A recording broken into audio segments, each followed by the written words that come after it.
Bueno, gu Urola Garaiko lanbide eskolako irakaslea gara. Aurten Euskalek proiektuan parte hartuko dugu ikastetxe bezala.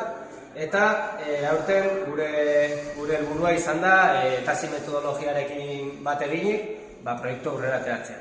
Hortarako, lau atal landu ditugu, lehenengoa mekanikoa izango dena, eta automozioko ikasleak aritu dira txasisaren eta egituraren diseinua lantzen.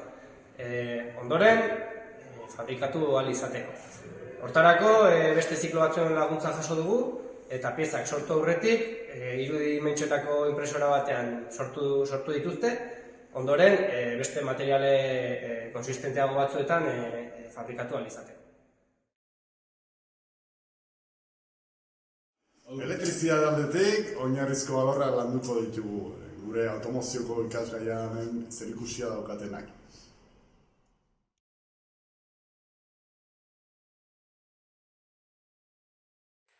Ikas enpresa asignaturan konkretuki landuko ditugu zenbait alor tasi erronkaren barruan. Bat izango da erosketa kudeaketa, eta hortarako aurrekontu prestaketak eta horrelako lan guztiak.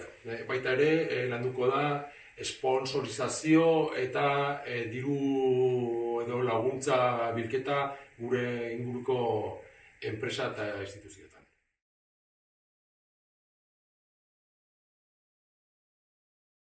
Jasangarritasun ikasgaiak ere parte hartuko du Euskalek proiektu honetan, eta gure helburu nagusia izango da pixka bat hor sortuko diren hondakinak kudeatzea, baita materialak berrerabiltzea, eta gero daukagu aparteko lan bat dela pixka bat izango den kotxearen biniloak eta pixka diseinatu eta horiek burutzea.